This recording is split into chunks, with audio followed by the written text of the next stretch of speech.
how much responsibility do the people of Los Angeles hold?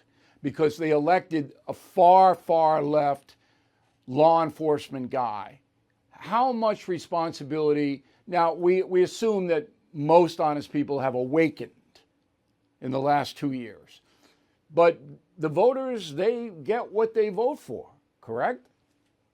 Well, I would say they get what they vote for if the person who is telling them what he's going to do is being honest. And that's not what occurred here. He made some statements that perhaps people could look at in retrospect and say, well, I guess that's what he meant. But the statements that he made were not nearly as blanket as they are now. And I will say that I personally have represented a number of victims who, initially voted for Gascon because they thought that he would make things better, because that's what he said.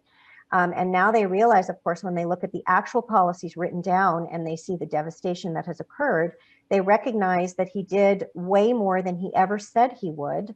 And so they have absolutely turned tables. And so what I would say is that I think the majority, certainly of residents in Los Angeles County, have now recognized the devastation of his policies and how he is endangering all of us.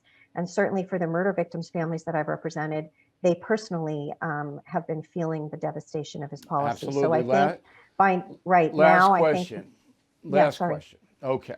Gascon himself, in his public statements, the LA Times, that newspaper supports Gascon. They're not supporting you. They're not supporting a recall. The Los Angeles Times. I don't know local news in LA. I don't get to see it. But the LA Times and the San Francisco Chronicle supported Bodine. And that's how irresponsible the press is. But when Gascon defends himself against a 97% increase in homicides and 54% in shootings, does he have anything? What's his defense? Well, he says that his policies haven't been in place for long enough and that we need to just let them play out. And we need more bodies, more dead cops then. Right. So we cannot wait another 2.5 years. That's why the recall is so critical.